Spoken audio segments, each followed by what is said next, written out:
Wish you could fish more, anywhere, anytime. RODgeeks, a St. Croix rods partner, has developed a 42-inch one-piece travel rod designed and built with the same technology found in St. Croix rods. This travel rod is offered as a kit that comes with the RG42 rod, spinning reel, fishing line, pliers, and tackle tray. All in a case with space for your wallet, phone, and fishing license. Just grab and go. Perfect to keep in your pickup, car, or RV. This shorty performs much like a longer rod, but is compact enough for easy storage and for on-the-go use. Make this the summer you fish more. RODgeeks.com. Guidefitter.com. Guidefitter, bridging you to the outdoors while providing a quality platform for guides and outfitters for you to select from. Guidefitter is the best place to get discounts on gear if you're an outdoor professional. As a game warden, I'm a member of the Outdoor Government Program, which has over 80 quality brands to get discounts from. It's free to join. Yes, free to join. And all you need to do is prove that you're an active outdoor government employee. There are all kinds of products available. Apparel, boots, archery equipment, optics, backpacks, cameras, watches, ammo, anything, you name it. And while you're there, check out the articles, information, and stories that you'll be inspired from. So before you head out to work in the outdoors or start your next outdoor adventure, check out Guidefitter.com and get discounts on your everyday or every so often outdoor equipment. This is Game Warden Wayne Saunders for Guidefitter. Wireless partners building the FirstNet cellular network for AT&T in New Hampshire, Maine, and Vermont to ensure first responders can always communicate in emergency situations, so you know help is on the way when you need it. Wireless Partners is partnering for success with communities, local and state government, local business, and visitors. Wireless Partners building cellular networks for you. This podcast is brought to you by Maine Operation Game Thief.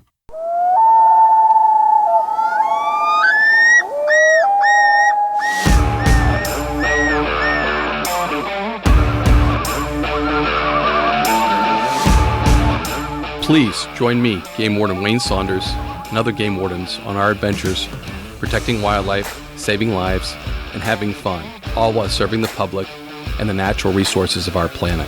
Listen to the tales and experiences of those who work in the outdoors while being entertained with stories about encounters with poachers, wildlife investigation, murder investigation, near-death experiences, search and rescue missions, wildlife interactions from game wardens around the country and around the world. When I retired, I realized I couldn't let go of that legacy, but rather wanted to share the passion, the commitment, and the stories of those men and women that call themselves game wardens. This is Game Warden Wayne Saunders, and this is Warden's Watch, Episode 17. John Norris Jr., California Game Warden, retired, and author of The Hidden War. And The Hidden War is a book that John wrote regarding the cartels growing marijuana in California and the impact that it has on our environment, on the waterways, on the wildlife, on the ground, and what an environmental tragedy it is, and that they needed to take action to stop it. John's a really interesting guy. I really enjoyed speaking with him. This is my second interview with John. John's been on numerous podcasts promoting his book. He's doing an awesome job. He was on Meat Eater. He's been on Joe Rogan. He is doing an outstanding job promoting this book, and each and every one of you should grab this book and read it.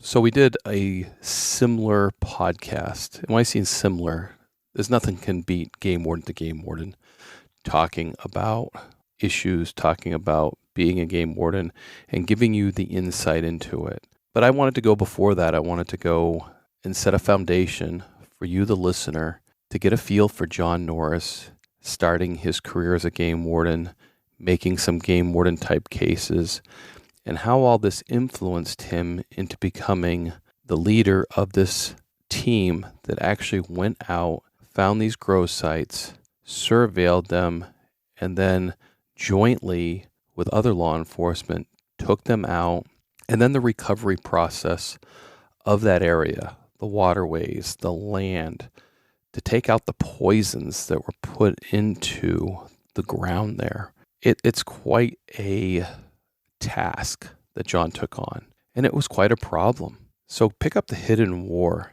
and read about that problem. And then later down the road, I'm going to do that. I'm going to put on Warden's Watch, our second interview, which was actually our first interview.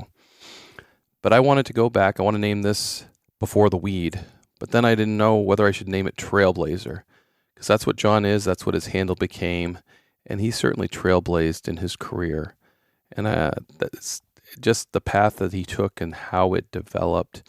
I wanted that foundation for you, my listener, in order to read that book. So you could listen to the foundational stories of the Game Warden, John Norris Jr., before he took over this very effective, very highly trained team. And then you can listen to the other podcasts. You can read his book. And down the road, you can listen to the podcast John and I did. Because there's nothing like two game wardens talking, because we talk the same language. And I'm going to ask forgiveness now, because sometimes we talk a language and we don't remember that maybe you don't understand the language we're talking, because it's just part of us. And when we say certain things, we don't explain it to the public, which we need to. I need to try to have a blank canvas, so to speak, and then try to bring you into that, to understand things that we already understand, so you can understand what we are talking about, what we're going through, and the development of a conservation officer, game warden, agent, whatever the state names it, whatever the federal agency names it. We are all similar. Something else I want to talk about just before we get into this is it's October in New Hampshire, and awesome. If you've never been to New Hampshire, the first few weeks of October, the colors explode on the mountains, and this year is just incredible. What a place to visit. So if you're looking for a place in October to go visit, the last week September, first week in October, second week in October, sometimes depending weather, the mountains explode like fire, and it is probably one of the 7 wonders of the world, if you ask me. Every time I travel, I enjoy seeing the different terrain, but New Hampshire is spectacular because of the mountains and because of the layers of things you can see when you're looking at these colors of the trees changing in the fall just before they lose their leaves. And it's because the elevation, you can see those layers. Along the riversides, you can see those at a distance. It's a pretty awesome place. So this episode 17 is October in New Hampshire, and I just can't get enough of it. Didn't really want to sit down and do this podcast, to be honest with you, because I wanted to be out there, outside. And I'm going to encourage you, while you're getting outside, you can listen to this podcast on your way to enjoy an adventure in the outdoors. Now we're going back to California with Lieutenant John Norris Jr., retired, and the author of The Hidden War. We'll get right into it. Hope you enjoy.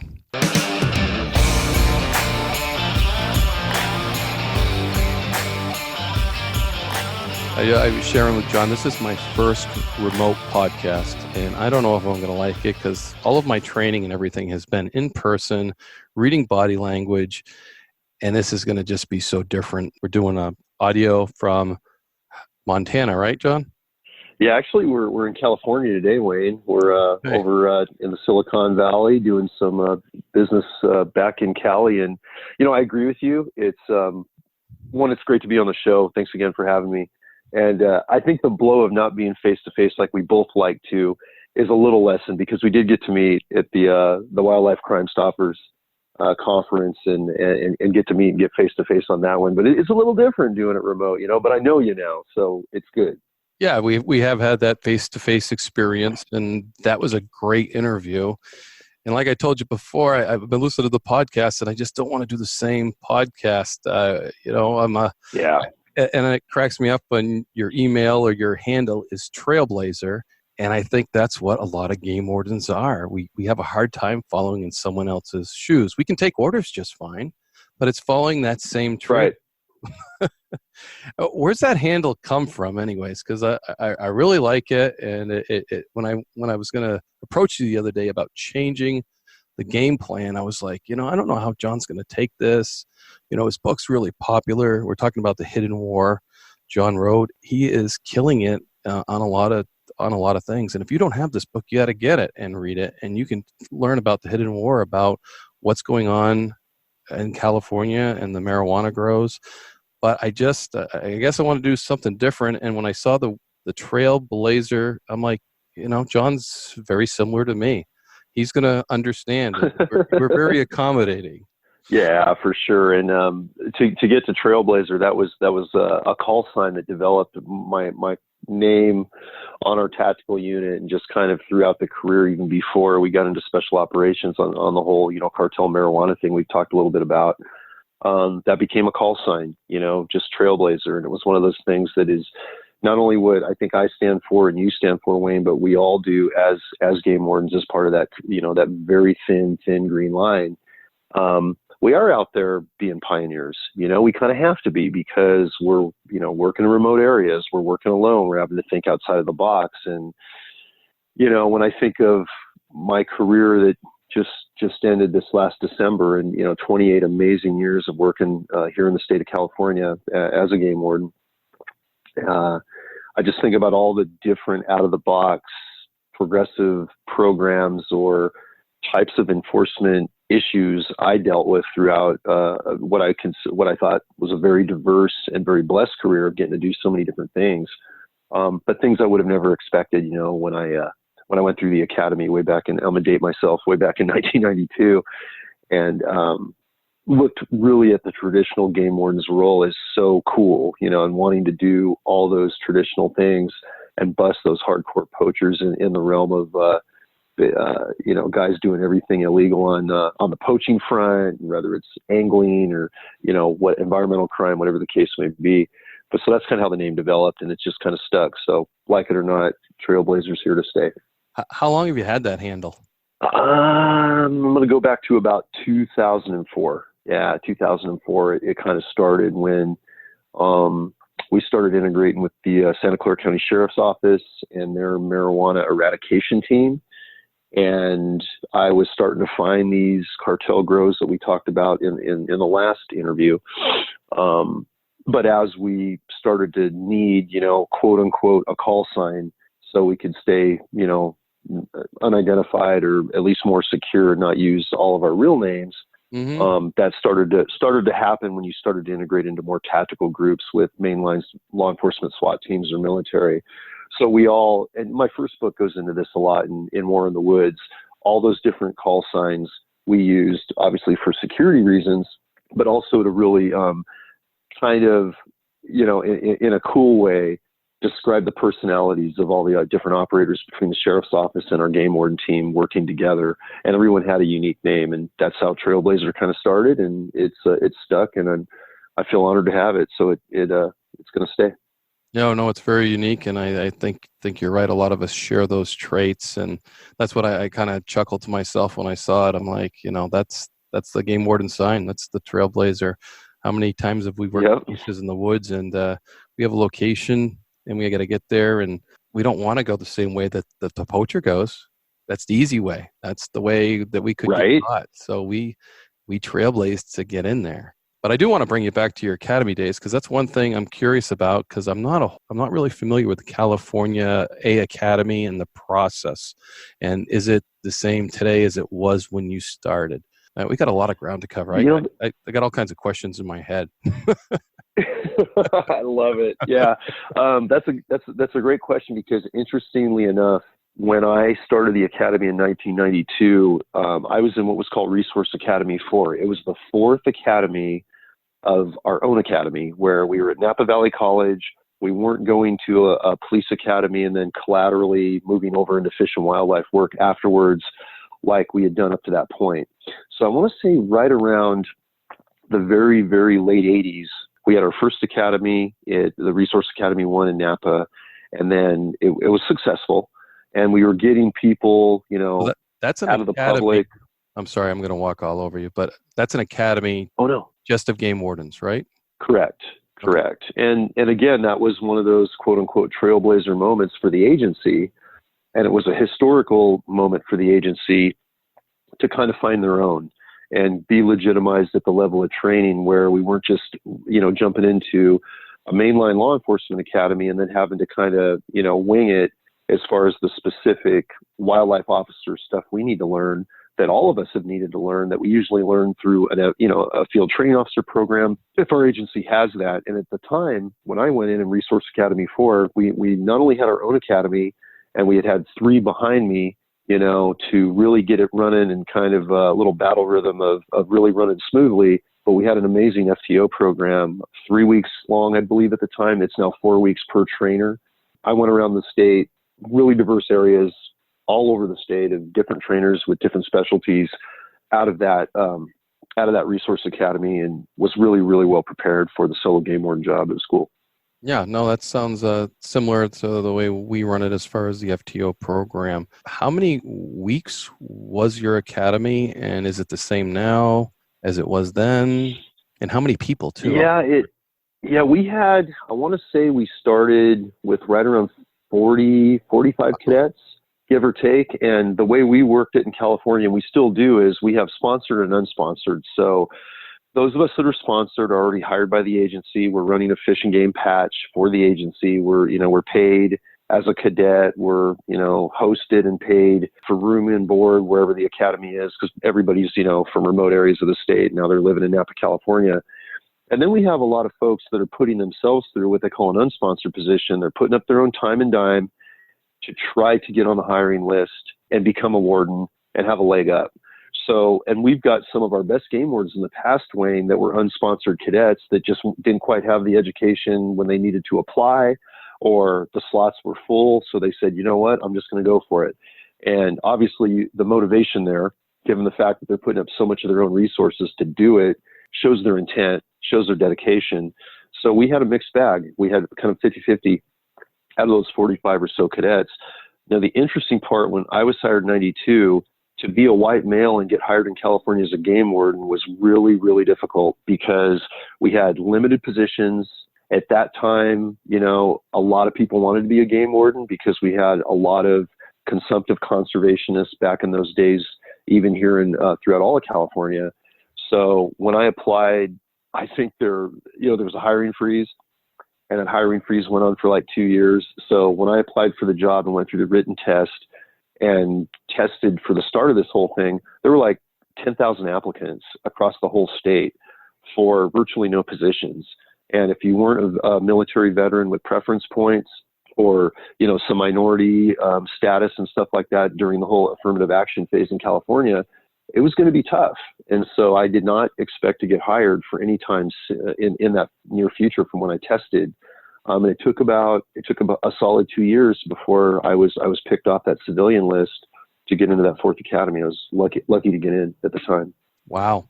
And I had heard about, the unsponsored positions. It just blows my mind that still occurs today, that you can put yourself through. And I think it's a good thing, because you're right. It takes motivated people to be a game warden. And what says more about motivation if you're putting yourself through a law enforcement academy? Right.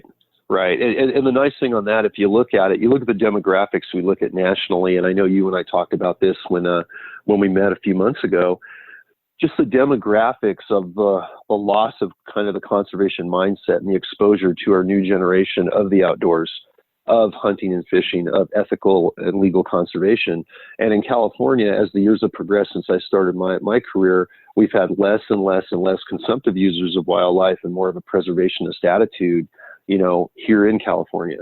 So, and this isn't a negative dig on anybody or anything, and I want to put that out there to start, but you can see that it would be hard to get candidates that would be comfortable in the woods out by themselves without backup around, everybody that has guns and knives, right? 90+% of those folks are going to be great stewards of wildlife, and they're going to be our allies, and we like to see them. But you got to have a cadet that's really comfortable around that mindset going into the training. As we got less and less kids and our next generation exposed to that stuff in their personal lives, we started to get very inexperienced people coming into our academies that had never been around firearms. They had never hunted.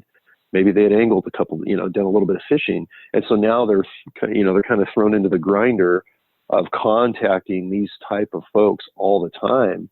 And it was really tough. And a lot of those cadets didn't make the program. They didn't make FTO because it just wasn't a good fit. But then you get the guys from the unsponsored academy. Now, that if they're putting up their money and they don't even know if they're going to get hired, you can imagine these guys and gals have had a lot of background in the outdoors, and they are diehard conservationists. So it's just so cool to see. And we're still doing that here in California, even as we expand in cannabis enforcement, all these specialized teams. We're still doing the unsponsored and bringing in some really good people, and they're getting jobs. So it's neat to see. No, absolutely. And it sounds like the same things that occurred in California occurred on the East Coast as well. As far as in those 90s, it was very difficult to get a job. It was a lot of hard work. You had to be in the best of the best and the tops of the list. Very, very similar. But now it's very difficult to find those people to fill those jobs. Testing 100 people at a time and qualifying maybe a dozen, and then it's selecting 1 or 2 or 3 maybe. And we're talking about little old New Hampshire. Never mind the Maine, the New Yorks, the issues that we're having. Looked at some stats lately. The millennials are gravitating towards cities. That's where they want to live. That's where they want to live. Yeah, so they're losing that connection. And they may have that connection, like you said, through hiking, through wildlife watching. And everybody loves the outdoors. I don't care if you live in a city, you still love the outdoors. So just to expose them to that type of thing, and not that it's wrong, that it's different. That people, and I love watching shows that show Alaska, how they live in Alaska and how they live in northern Colorado, and off the grid type things, because it's just different. It's not wrong. It's different. Yeah, it is. And you hit it on the head with that mindset, in that you don't have to be a consumptive user of wildlife and quote unquote a conservationist to really feel impassioned to protect wildlife. I think one of the things, and you and I talked a little bit about this, before we started recording, but since talking to guys and a friend like Joe Rogan, after doing his show and having those conversations, both, on broadcast and off, a guy that never grew up doing any hunting and fishing, right? And doesn't necessarily lean any one way politically. And, just is more about unifying versus polarizing, finds conservation, as an archery hunter, fairly recently, and just loves the whole sport, loves the fact that it's putting back to wildlife and giving back through the efforts to be a legal and ethical hunter.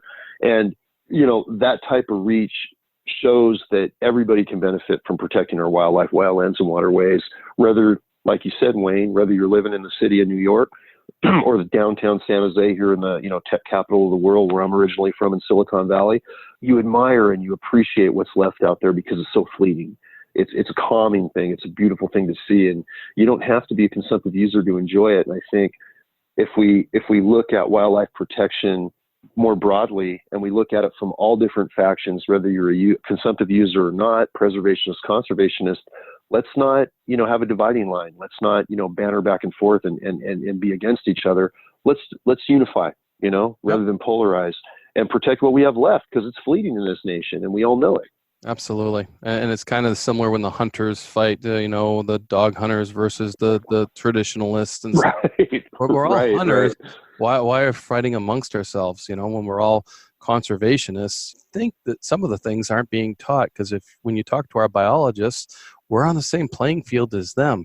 If some of these people that are against that actually listen to our biologists and how we manage it and why we manage it, I think they would come to a better understanding rather than the preservation, the conservation. Yeah, I completely agree. And this gets into really looking at the logic and the science versus the emotional gut reaction to a particular act. And I mean, we've all dealt with this as game wardens in our careers, where, like you, one of the funnest things I ever did, all 28 years of my career, was always taking time out to teach hunter education, whether it be to new hunters that are adults, kids, especially the next generation, and explain, how this type of activity of being a conservationist and doing legal and ethical hunting actually helps wildlife numbers and brings wildlife numbers back and puts money into the system to do the studies, to enhance certain habitats, to make sure we don't take too many animals in one species and not enough in another, for the whole conservation cycle. And trying to always explain that, no matter where you sit on the fence of for or against, it can be challenging, but it's important to get that message out. And I agree, if we could just educate a little more and come to the table a little more open-mindedly and a little less emotionally, we'd probably come to the same conclusions a lot more frequently, I would imagine. Yep, I think you hit it on the head with the emotions, because wildlife instills emotions in us. Being out there instills emotions in every one of us. You can't help it. You bet. So let's get back to after the academy. I always remember I always want to talk about the first memorable story that a game warden has had, because it's usually a good one that's kind of burned it into his soul and kind of branded him for his career. You have one of those things that jump out at you that, geez, this is my first good game warden story. Yeah, the first when I got out of the academy, I was a Silicon Valley, excuse me, kind of North Coast guy here on the coast of the Santa Cruz area. And I went to Napa, did my training, and you had asked before how long was the training. It was right around 6 months at the time. And It was a long academy it was long. It was a full California Peace Officers Academy. So in California, we go through everything through what they call the POST program, Peace Officer Standard and Training, that every California law enforcement officer has to go through. That's Highway Patrol, that's the sheriffs, that's city police, and that's us. So we're trained to do everything. And as you know, we're all sworn to protect and, enforce every type of criminal code, but focus on wildlife. So we went through all of that. And then we had another 3 or 4 weeks of just wildlife enforcement specific training, wildlife forensics, wildlife ID, exotic weapons training, where, you just have 500 to 600 different weapon systems in a classroom one day. And you spend days just learning how to unload them safely, identify them, test them for like assault rifles for full auto fire versus semi-automatic fire, all of these different things, which I found fascinating. I thought that really was some of the most relevant training as a game warden coming in, regardless of the, hunting and fishing and shooting background I had. I learned a ton in that curriculum. And so very valuable to all of us. And now now our academy is over 7 months long, and our fish and game specific wildlife training is, I want to say 8, 9, it might be 10 weeks long, on top of what we used to go through because of the challenges. So having all that training even back in the day was real helpful. And then going through FTO and trying to impress and do a good job with my FTOs all over different parts of the state was helpful. But hitting the ground as a solo game warden in western Riverside County, what they call the Inland Empire, it's just over the hill east of the Los Angeles basin. It was the Wild West. I mean, I don't know any other way to phrase it. It got Western quick. Wow. I'm from the Silicon Valley. We got state parks here. We got private ranches, and I had grown up in this environment. And then I go down there and there's all this like public land and national forest and water company property and power company property that's unfenced and anybody can go in. So Wayne, what I was experiencing like right out of the gate, like 6 months in, was a big compliment of Los Angeles basin-based spotlighters coming over the hill and getting in my little, desert wooded canyons in areas like Lake Elsinore, Temecula, where I lived, all the way out to Hemet. All these areas that have a lot of wildlife, but you just wouldn't know it unless you were really immersed in the area. And we had a rampant outbreak of LA Basin, actually gangbangers, of all things, guys affiliated in gangs with illegal weapons, coming over the hill just to get away from, any type of law enforcement where they were always on the run in Southern California, and get out into a little bit open space. So, they wouldn't hit the hills till, like most spotlighters, for deer, till after 11 p.m.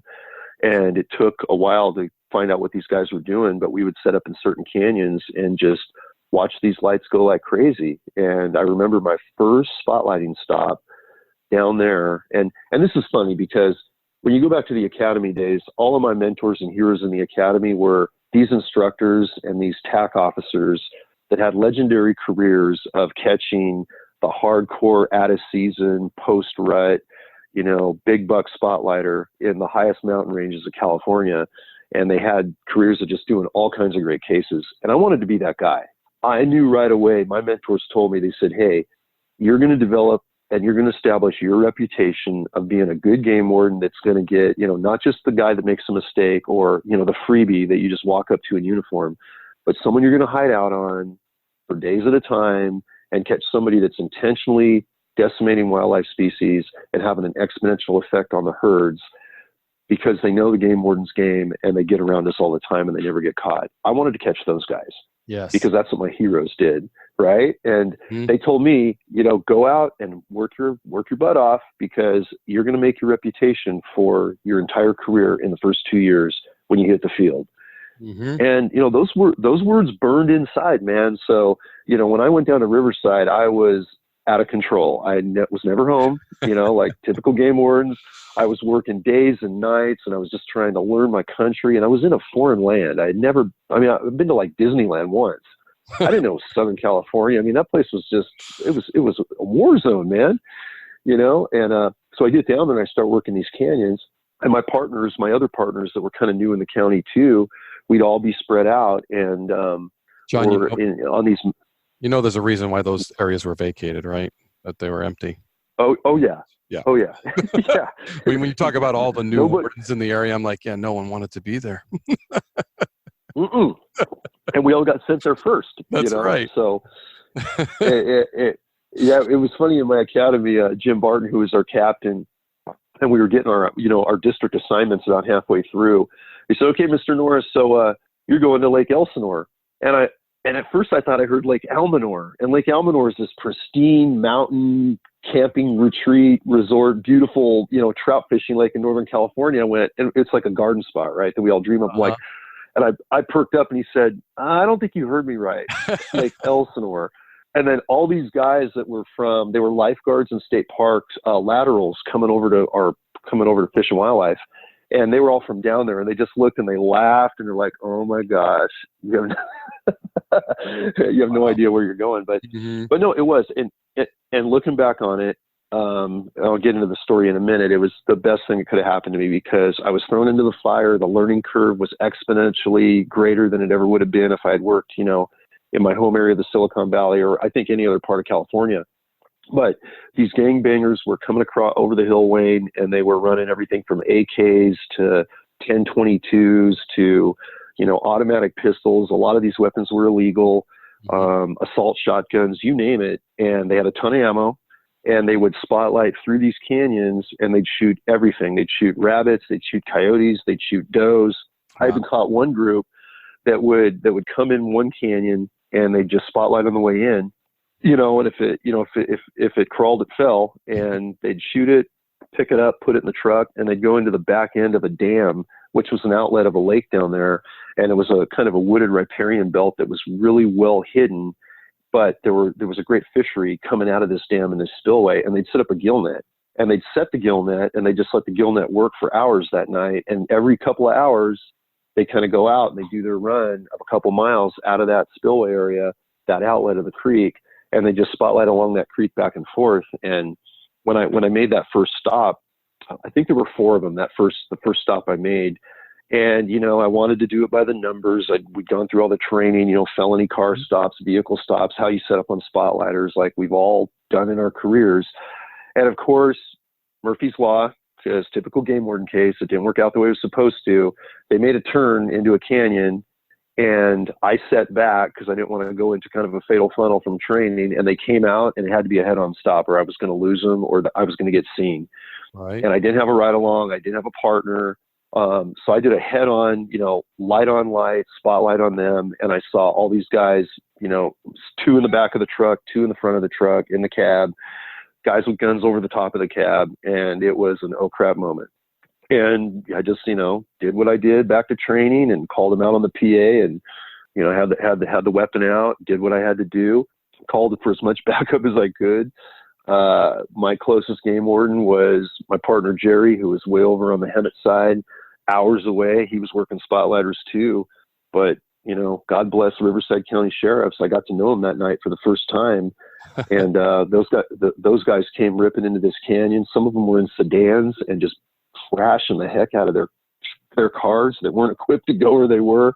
One of them had an SUV back in that time. And yeah, we had gill netted fish. We had illegal weapons that actually I turned into to help teach at the exotic weapons class I just mentioned for our academy. Didn't have any violence that night. Couple of no bail warrants. So I was on overload. I was experiencing so many things on I got to take guys to jail for the first time, and thankfully I had the help of the sheriffs to help me on that. I had to seize 4 or 5 weapons, that were all illegal, and deal with that, and then deal with a bunch of dead critters and a bunch of dead fish, and seize a gill net and get these guys, cited out and booked in jail. And it was an all-night affair, but you can imagine, as overwhelming as it was exciting as heck. It was just so amazing. Because I'm like, okay, these guys are poachers. There's no, there's no gray area to what these. Yeah, they epitomize the worst wildlife criminal you're ever gonna deal with. And so that first full year of being in district became a spotlighting deal. It was our whole squad, and it was I think it was the first big boost to my career to how exciting it can be, and dangerous, but how effective you can be at stopping a particular faction from coming over from an area and just decimating entire herds for one particular region, because we started to work spotlighters almost, every night for the better part of, the window of season through many, many months. And it was the ridiculous amount of guys we caught continuously for that entire year. And I want to say that would have been 1993 into 1994. And the whole squad was just on fire. We wrote more spotlighting cases than I think it was a total of 85 or 90 for the whole squad, and maybe close to 100. And 74 of those I made personally, just in my 3 or 4 areas, over like a 3 or 4 month window. It was a ridiculous number of spotlighting cases for California. And it was, obviously, we had not had game wardens down there, and obviously people were running rampant. So it needed to be a targeted approach. And we did that and learned a lot in the process. It was really cool. Oh, absolutely. I mean, that's incredible. And people don't realize when you take an animal out of circulation, you're affecting the whole ecosystem. You're affecting the breeding. You're affecting, and to have that impact on that area, that was an incredible thing to catch those and let those animals have a break. Yeah, it's so, it didn't really hit home to me for many years on the job how much even making one case on one diehard poacher can have a difference on wildlife species or on a particular herd, like you just said. Especially when you see that big trophy buck being taken in the prime rut after season, after dark, and he's the granddaddy to keep those genetics in one particular area for generations. And then when I talk about my old home state of California, and I look at how much beautiful wildlife we have here in the diversity of species because of the terrain variances we have, from the coast up to, the threatened and endangered Sierra bighorn sheep, even, at a lone pine. I mean, we have such a diversity from the high altitude of almost 14,000 feet down to, sea level, desert, to coastal woodlands, to Sierra mountains and all this. And yet, you look at like the rest of the states in the nation, not just here on the West Coast, but the impact of development and population growth, urbanization, less open space, less corridors. And then we have this little herd trying to hold on, and one guy or one poacher, takes the one piece of genetic beauty that's going to keep that herd alive in that little tiny greenbelt. And it's devastating, and the impact we have as wildlife officers really makes a difference. We need to be out there. And as we're just not out there enough.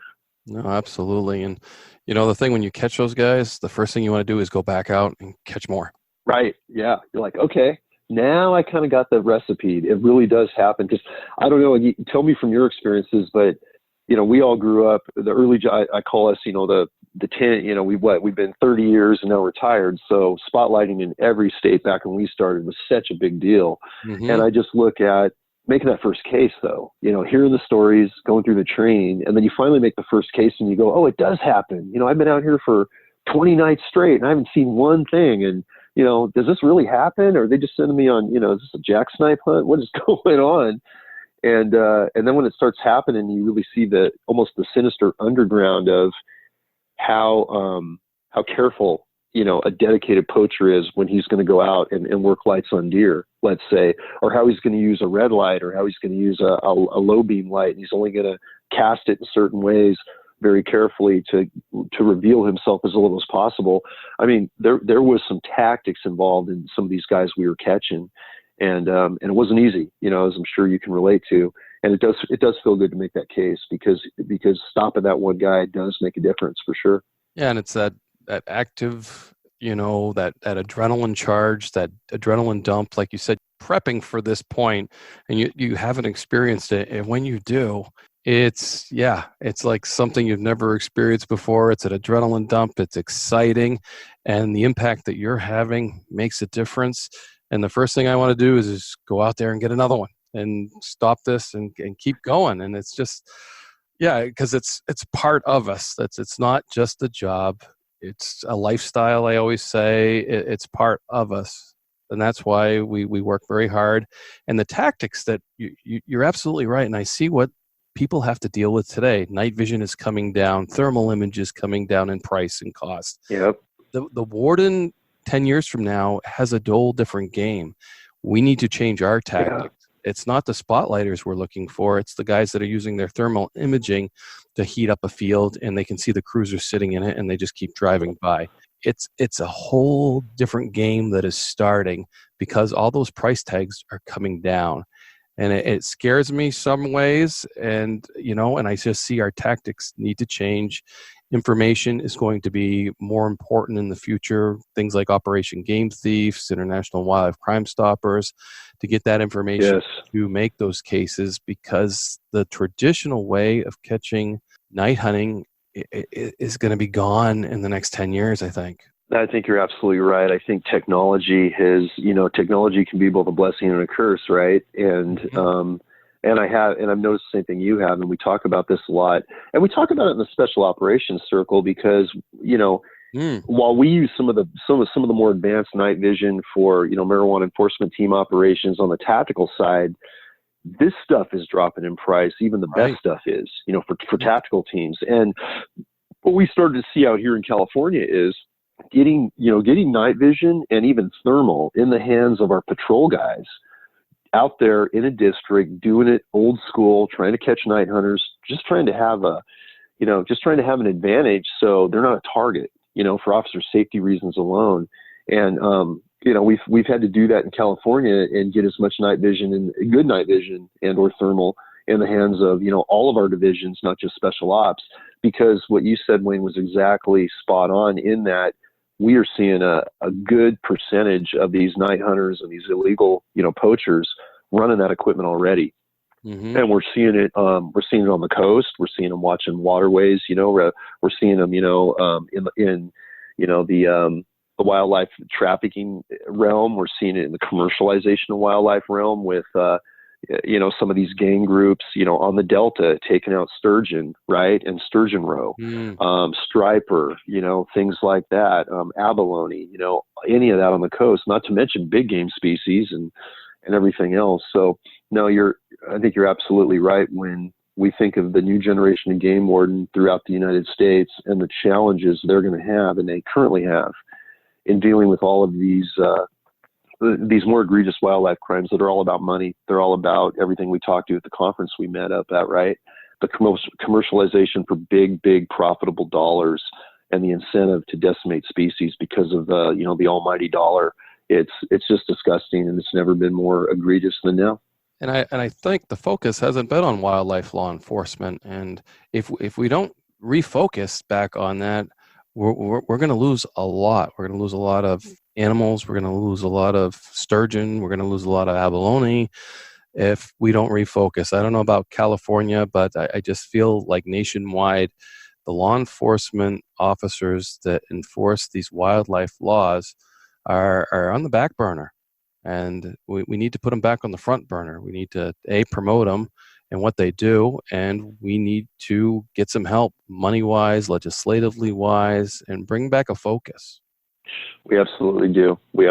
And I know you and I discussed this a little bit, but one of the things that, when I was on Joe Rogan's show, that was a real shocker to him, and it wasn't even necessarily a planned part of the conversation, but just happened organically, was when we talk about the thin green line, and we talk about how thin the thin green line of conservation officers and park rangers and border patrol military, but when we look at game wardens in that mix, and my first book, what we did at the very end of War in the Woods, in the afterword, Dr. Swan put up a real nice kind of matrix and explained the population in every state, the population of the entire U.S. at the time, and this is going to be 2010 when that book was published, and then the number of wildlife officers in each state individually, and then collectively how many game wardens we have in the nation actually out there doing the work that we're describing.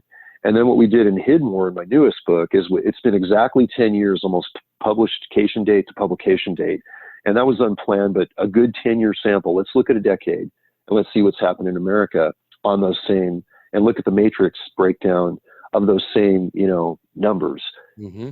The population in every state, as you know, brother, has skyrocketed. Our national population growth, the people impacting our wildlands in both a negative and a positive way have increased exponentially. Yet the number of game wardens have only gone up by less than 1,000 nationally collectively in a decade. That shocked me when we did that research for the new book. I really expected, as thin as we are and as underrepresented as we are in salary, in maybe perception, to get more of us out there. I thought it would be at least a little bit higher than that. I mean, you figure a decade, 10 years, Wayne, population's grown up. There's been this, the whole wildlife trafficking thing that the Obama administration really pushed to put teams in all these states to really good effect, different things like that, and just an environmental awareness. But I was very, very alarmed when the numbers came out, and that's in the new book. But more specifically, we're just getting thinner and thinner as a green line when we talk about that concept. And again, it's because exactly, I think what you said, the general public doesn't fully understand the diversity of tasks and responsibility that game wardens have, that we have to do everything that standard law enforcement do from a public safety standpoint, from a normal, quote unquote, traditional perception of crime standpoint. And then we focus on wildlife. And now with limited, law enforcement officers in cities, sheriffs, large or small municipalities, federal officers, we're all working together on this. And I don't think the public fully realizes how much we have to integrate and work together just to get a certain job done, because we're all low on staff and we're all low on support. So when I look at those numbers, and like I mentioned on Joe's show, when you look at wardens being on average paid 30% less than a county sheriff, a city police officer, yet you look at the diversity and training and the things we need to do, everybody, we need more support. I mean, just on every level. And I think we're finally starting to get that awareness outside of law enforcement circles, outside of game ward agencies, when the public starts to realize this coming from mainstream support outside of just our world of, say, the conservation circle. And it's a message we can't send loudly enough right now. We really need to change that for the sake of those limited open space areas we have left nationally that we were just talking about. Right. I think from the 30s to the 60s, everybody knew who the game warden was because they were all hunting and fishing, right? Outdoor recreational. Yep. Back then, we had mountains named after game wardens in northern New Hampshire. They had a huge impact. Today, we're not having that. Most people outdoor recreating are the hikers. A lot of people still fish, but they're experiencing the outdoors in different ways.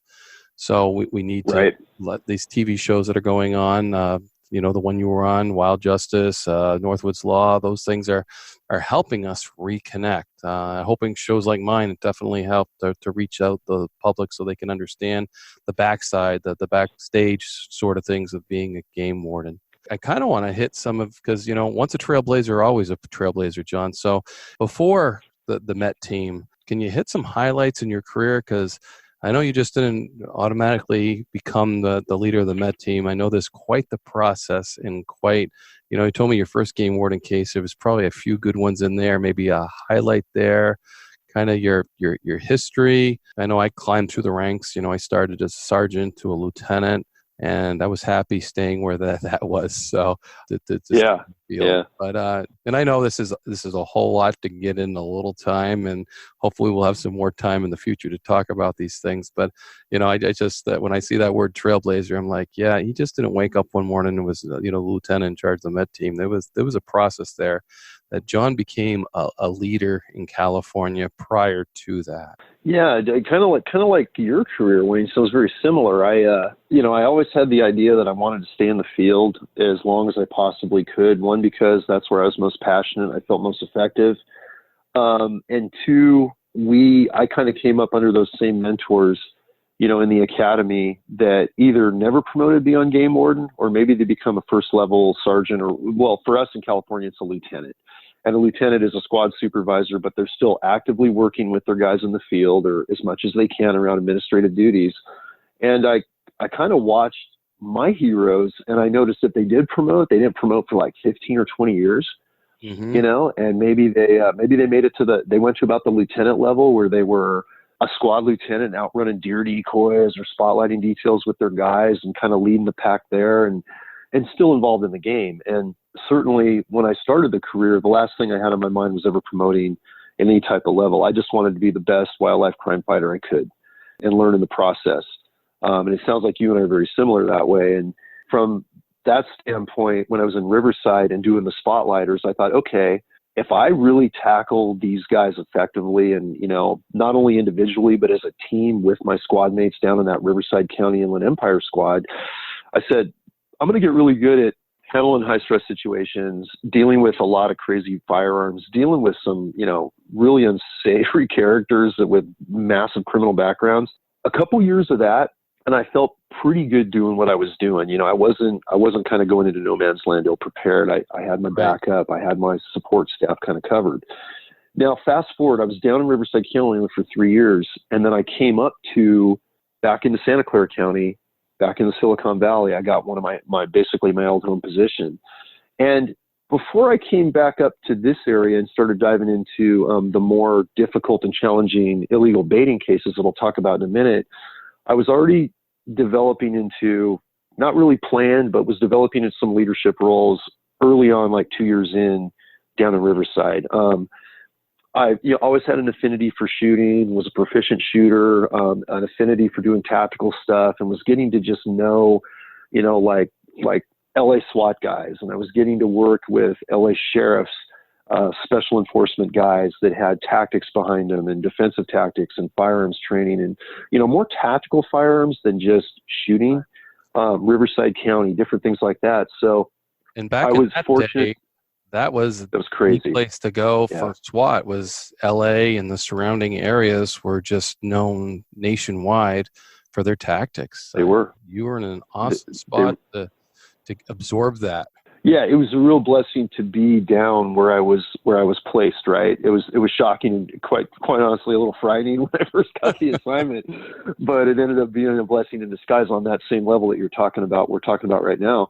And when I was down there, I had Dave Smith, great supportive supervisor, really, wanted to promote my career and my learning ability. So, he sent me to a firearms instructor school just 2 years on, an FBI certified school. And I really gravitated toward that. I became the firearms instructor for a squad, and I was only a couple years on, and that was unheard of in those days. So I took it as a real honor. I, kind of overdid the level of training. I started working with all those tactical SWAT type instructors that, you're talking about in LA, and kind of started to elevate our game a little bit from the training standpoint for what we had done traditionally up to that point right then. And this would have been 93, 94. While I was also down there, I was roped into becoming an instructor lead for a program that's now a national program called Becoming an Outdoors Woman. And this was kind of out of the box, and I know we have it in other states, and we kind of brought it, and it came out to California, but this was to give women and kids especially that were traditionally left out of the mix in quote unquote, and not necessarily the case today, and again, not slamming anybody, but a traditionally male-based, in the family, father to son, grandfather to grandson type of activity. But some of the women involved in those families, hey, I want to learn to shoot. I want to do some sort of hunter education. I want to go bust a clay target, or I want to do an outdoor cooking or survival class. And so this program was put together just for that. And I was really lucky to be brought in as the firearms training lead and a kind of a condensed hunter safety class instructor for that process when I was down there. And that was developing, some teaching, some leadership, some mentoring, and it was completely unpredicted from all of the anti-poaching operations I was doing and the tactical shooting training I was doing, for the squad with these other roles. But so, those little leadership, breadcrumbs were kind of starting really early on, even back in the academy, even though I was a civilian kid without military experience. and was 21 years old, I got picked to one of 4 squad leaders to lead a squad within the 4 squads we had in a medium to high stress academy with formal inspections every day and Class A uniforms and PT drills. And I was working, Wayne, with, vetted law enforcement and military veterans from either state parks, or they were lifeguards, or they were from the military, and they were in their 30s. And I'm this wet behind the ears young kid, and I'm a squad leader and in charge of leading men 10 years older than me with more life experience. So that was different. And that was challenging. That was a little stressful, but it was also an honor that my academy instructors, when they did interviews and got to know our backgrounds, saw some of those leadership characteristics and gave me a shot. And I didn't take it lightly. I really, really, really worked hard to support my squad and support my class and learn in the process. So those leadership things were actually starting, right from the start, for lack of a better chronology, looking at it. And it sounds like it just kind of went from there. And it sounds like that program, like Becoming an Outdoor Woman and things like that, added a softness to you too as well. So you weren't the hardcore tactical guy, that you had that connection to others. Because I always tell law enforcement people they ought to have friends that are outside law enforcement, because when all your friends are law enforcement, absolutely, you talk the talk, you walk the walk, and you stand out like a sore thumb. You need to bring, whether it's softness or a different perspective to things, to keep it in perspective. I think that is beautifully said, and it's absolutely true. And, I grew up with 3 brothers and sisters, and I grew up with really cool parents, and, we didn't have a lot of resources. We had some rough goes there, when we were kids, and we were always taught, man, humility and appreciation is the key to everything. And always treat people with respect unless there's an absolute reason not to. And I went into my law enforcement career wanting to be the best trained, best equipped, most capable tactical law enforcement officer that could handle any, deadly force, taking on those gangbangers, like on those spotlighting cases or whatever. But unless I have to escalate, there's no reason to escalate. And we all know, Wade, in doing, especially for a game warden by themselves, behind locked gates, no backup close, your biggest tool is your mouth and your brain. I mean, you've got to talk to people. You got to be able to de-escalate. You got to be able to relate to people and not alienate people. And I learned early on, even the most hardcore poacher, if they were not violent and they showed signs of like, man, I am caught and I feel like crap and, I'm sick to my stomach and I'm going to double over, and I've had those cases, that's not the time to beat somebody up. That's the time to be, okay, you're being truthful. You've just been caught red-handed. I don't need to enhance the beat down you're already taken internally, because your world has just changed forever. And just treating people with respect and fairness, even when you're catching a bad guy. I'm sure you can relate to this. And I was telling this story of friends just recently. Some of my best informants for the most hardcore wildlife criminals I would have never caught came from guys I had busted, but because I treated them well with respect, de-escalated the situation, empathized versus chastised, became informants, poachers to preachers, and would go, you know what, man, I always thought you guys were just asses, game wardens, law enforcement, I'm not going to listen to anybody, but you caught me in my worst. You actually were empathetic. We had a good talk. I feel like you listened. I didn't feel judged, which that's that judgment. We all hate judgment. We all hate to be judged, and we don't want to be known as people that judge, but we do in our careers. How can we not? With the type of people we run across. And so when you say bringing that soft side, Wayne, I mean, you got to. You absolutely got to. And it just makes us better officers. And programs like Becoming an Outdoor Woman were one of those. Other hunter education, conservation programs, junior essay contest for future conservationists for kids that I helped put together way later into my career, even during the Met days. All those things just help us keep it real, keep our humility where it needs to be, and remember why we're out there, Right. No, absolutely. Trailblazing along. So lieutenant is your first supervisory in your squad area. That's just a little foreign to me, yep. But I know, every state has its different supervisory roles. And it sounds like it's very similar to our sergeants and lieutenants. It's nice in New Hampshire. A sergeant still has a patrol area.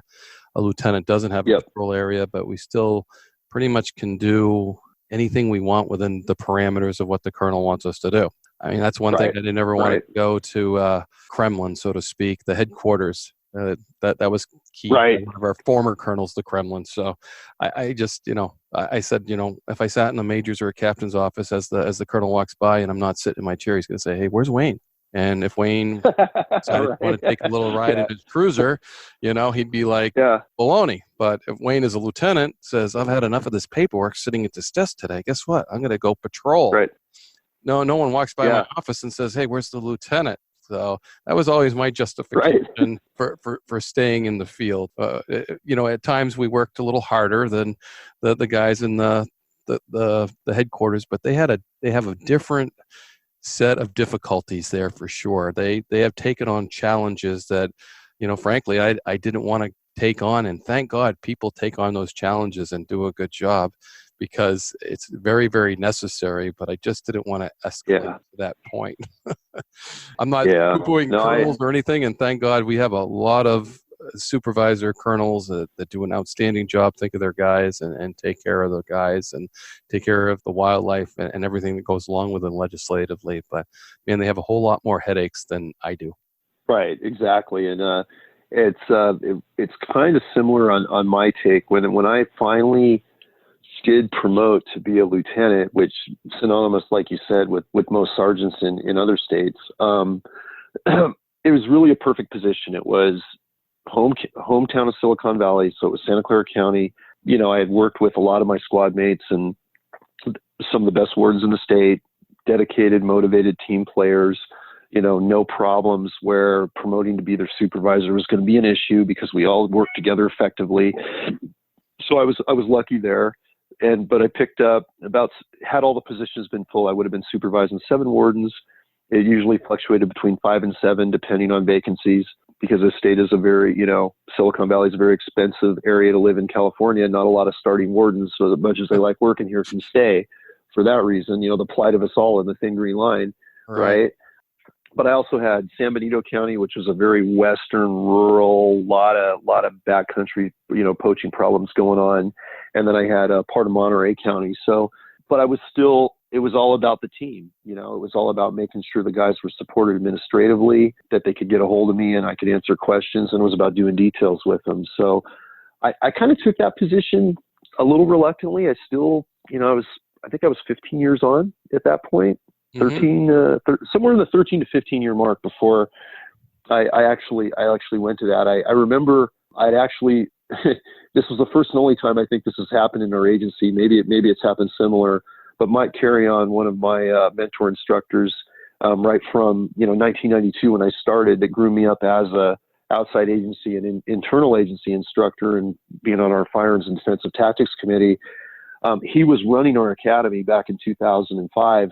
And I remember right in that time window going up to the academy and actually becoming a lieutenant for 6 months to become an academy RTO, and being a recruit training officer and doing day-to-day business with our academy cadets in one of the academies there at Napa.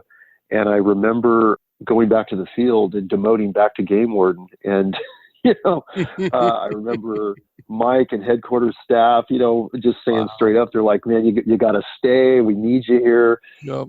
But only do it if it's right. And, I still felt like being in a permanent training leadership position was still too early. I had a great archery baiting case, in a really remote area already in the works. And it was that archery season starting, and I had a whole, kind of my hand-picked tactical type guys to help me work it. And I didn't feel the passion enough in training at that point to do it permanently. And Mike understood. And I actually demoted. I went from having that lieutenant's badge for 6 months and then, going back out of class and then going back to being a warden. And it was the right thing to do at the time. It was the right thing, I think, collectively for me and the agency, because they got my best work. And then a couple of years later, when the squad lieutenant's position came up, it was definitely time, because I could stay in the field. I could work with new wardens. And then that put me, had no idea at the time, but that's where I was at as a squad lieutenant position, starting to work all that cartel, cane and marijuana, public land trespass, gross stuff with the sheriffs, and I was a lieutenant at that time, and that was a good place to be because it allowed me to bring my squad mates in when they wanted and felt ready to do that type of job with our allied agency brothers of the sheriff's office. And then it also had me already as a lieutenant when eventually the marijuana enforcement team, our own specialized unit, was developed. And I was able to test for that, and very fortunate to get that job and run that team for the start of it for 6 years before I retired. Right, and you couldn't let that baiting case go either, so you couldn't give that to somebody else. No. You had to make that case. Yeah. It sounds like that was I had to make something that you had in the case. works. Yeah. And, it sounds like you really wanted that. Yeah, it was an interesting one because it was an archery baiting case, and unbeknownst to us, it was a hunter safety instructor that taught at our local archery shop. And the owner of the archery shop and all these guys were all involved in it. And here they are teaching our new generation of youth how to archery shoot, giving them equipment. People are buying stuff out of their shop, and they're preaching the gospel of legal, ethical conservation. And they're going behind locked gates on some guy's property on a baiting pile to shoot archery, basically to archery shoot deer over bait. And that was one of those long baiting cases of the many good baiting cases we did for about a decade that took all season to do. I mean, we were on that thing for 5 or 6 weeks and finally caught him. And when I interviewed this guy, I mean, I almost fell to the ground when I found out exactly who he was and exactly what he was involved in. And I mean, that case made such a ripple effect in our poaching community.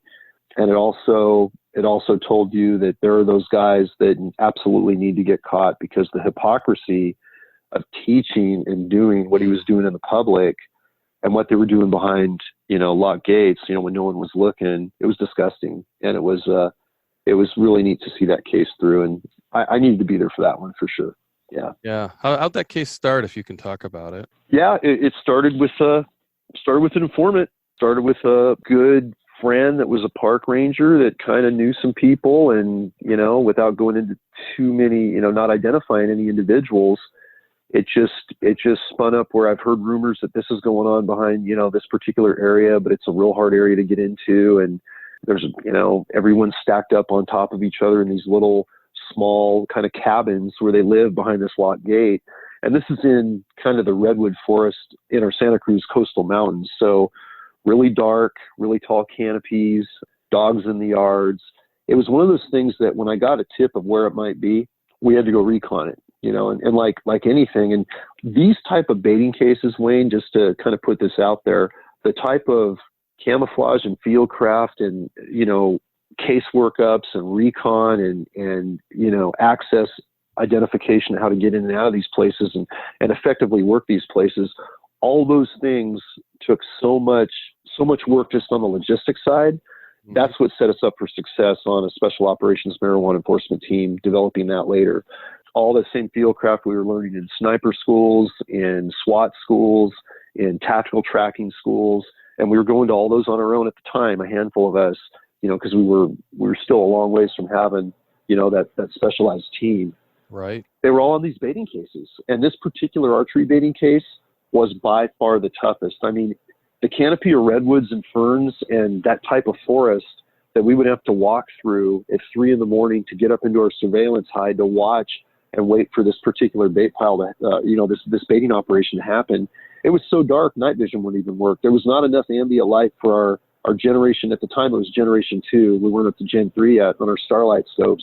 And we had some of the, the most recent night vision available to domestic law enforcement at the time. And I remember we couldn't even see with night vision going through this stuff. It was so dark. So we would creep, kind of by braille through these yards, getting around dogs, then climbing up above the bait pile and setting up a hide in full camouflage and video equipment to wait for this to happen. And the thing that was so interesting about this case was, unlike a normal baiting situation where you have a baiting stand and, you've identified the bait and these guys are going to come out and set up on particular hunting windows and you're going to be there at targeted times. This guy lived in a mobile, basically like a little mobile home, a little travel trailer. Mm-hmm. And he had the baiting station 30 yards outside his bait pile outside of his travel trailer. So he would hunt from inside his trailer and just watch through the window. And you just see him with his bow right there moving around. And so we're watching through the window. And he could kill a deer at any time, and and seeing when and how the deer would get onto this, onto the bait pile, and when he would come out and when he wouldn't. It was crazy. So we spent 3 weekends straight, I think almost 4 weekends straight, sun up to sundown, exhausted, getting in and out at dark, because just getting the infill and exfill from that site when he didn't violate, not to burn it or get burned for the next time we'd go out. That was a challenge in and of itself, but it was a lot of fun at the same time.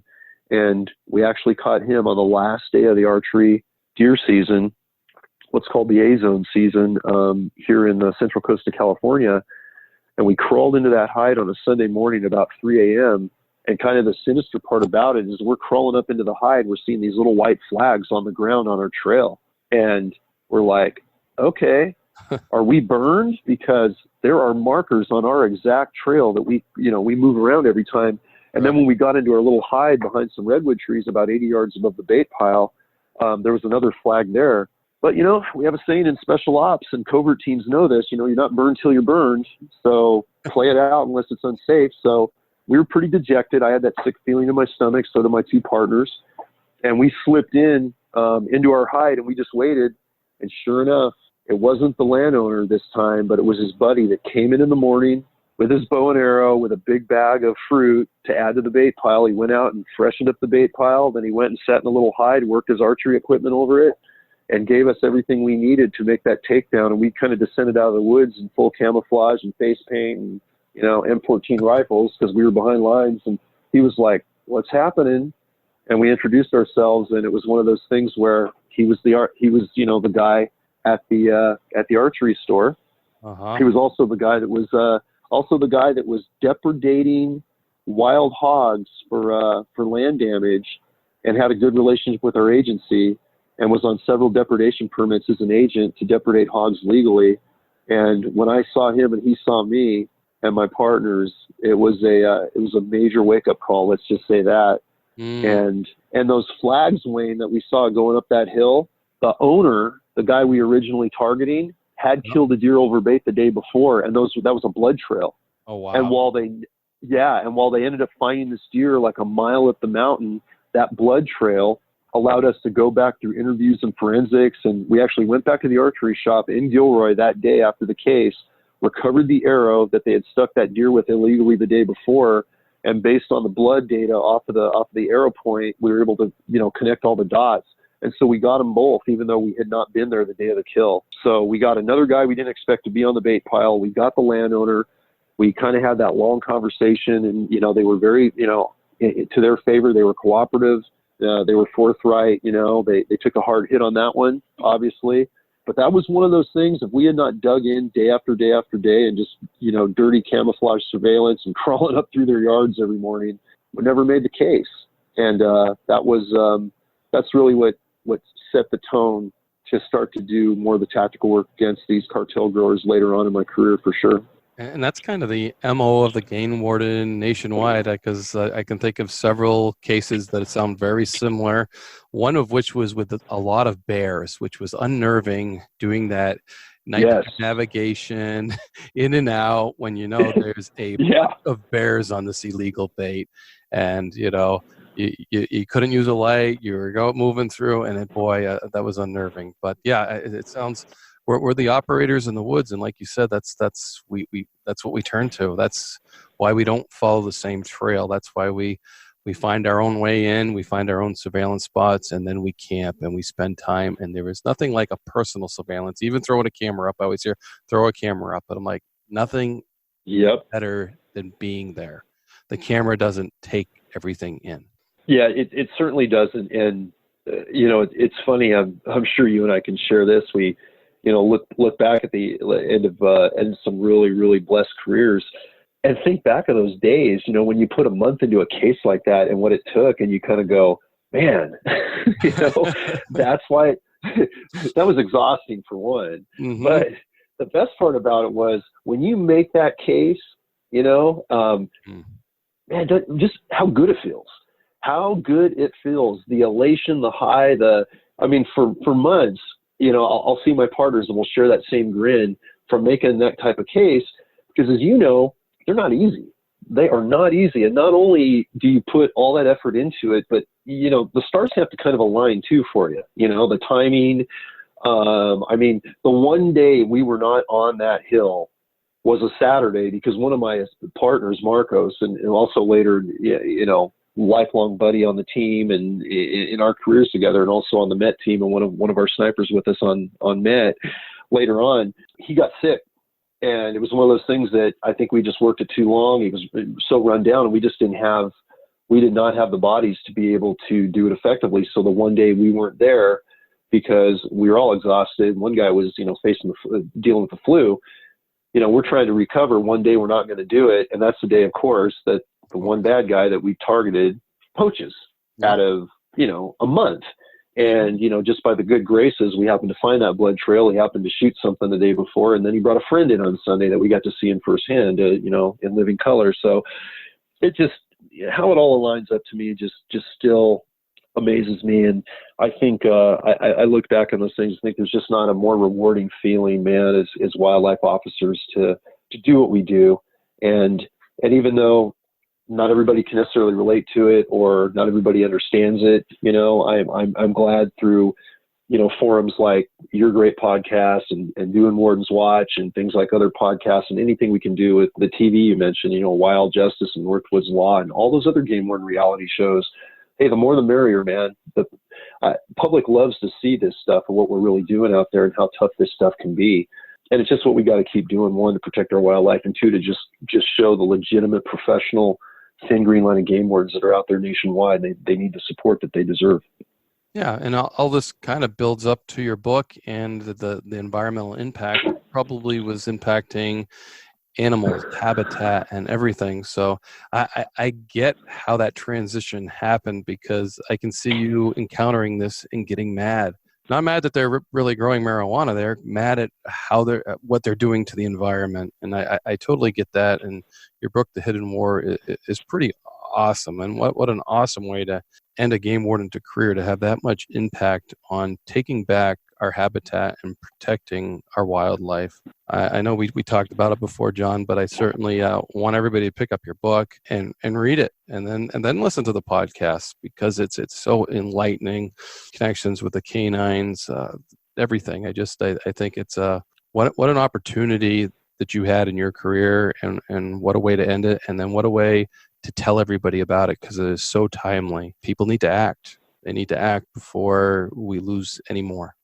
Oh, thanks, brother. I really appreciate that. And yeah, we've been very, very lucky and very blessed with the response to Hidden War, of exposing, a different twist on, what game wardens do. And it doesn't replace, it doesn't negate, it doesn't supersede anything a game warden does on all the traditional front stuff that you and I really based our careers off of, and so many other wildlife officers throughout America have. But it just shows the diversity and the adaptability game wardens have to be truly progressive, to fight environmental threats and threats to our wildlife, wildlands, and waterways that emerge. I mean, we're talking about the Academy days, brother, and I would have never imagined back in 1992 when I was watching my heroes and thinking about catching spotlighters and making that good reputation for myself as a good game warden, that I'd be running a specialized tactical unit and working out of helicopters with SEAL team veterans and, doing more, quasi spec op military SWAT type operations for the sake of wildlife. And it really, like you said, Wayne, it wasn't about cannabis. I mean, we're one of those states California is one of the states that has regulated legitimate cannabis, and we're not an anti-cannabis team. The book isn't an anti-cannabis book. It's an anti-environmental crime, anti-threat to public safety on a national scale book, really. And I mean, even with the legitimate cannabis industry supporting Hidden War and the stories and content within, it's one of those unifying messages that it doesn't matter where you sit on the spectrum, for or against cannabis use, left or right. It doesn't even matter. Nobody wants to see our wildlife destroyed by trespass growers, largely from cartel groups from out of this country, using banned toxics and prohibited poisons that are so nasty the EPA banned them 20 years ago on not only the cannabis, but in the waterways and in the food sources, and being the cause of exponential levels of wildlife destruction, both in waterways and on land. So no one wants to see that. And you hit it on the head again when you said, what a way to end a career, but to morph into something completely unexpected, but something we all on the team are very passionate about. And we're very rewarded when we can catch those type of criminals, just like back from the baiting and the spotlighting days.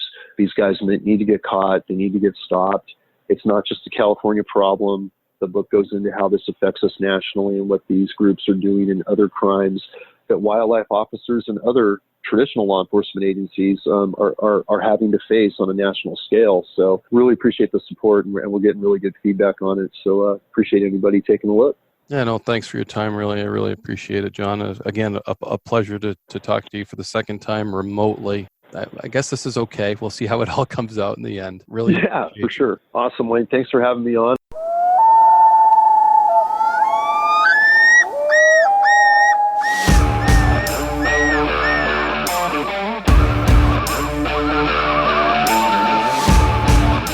Please join me, Game Warden Wayne Saunders, and other Game Wardens on our adventures, protecting wildlife, saving lives, and having fun, all while serving the public and the natural resources of our planet. Listen to the tales and experiences of those who work in the outdoors while being entertained with stories about encounters with poachers, wildlife investigation, murder investigation, near-death experiences, search and rescue missions, wildlife interactions from game wardens around the country and around the world. When I retired, I realized I couldn't let go of that legacy, but rather wanted to share the passion, the commitment, and the stories of those men and women that call themselves game wardens. This is Game Warden Wayne Saunders, and this is Warden's Watch.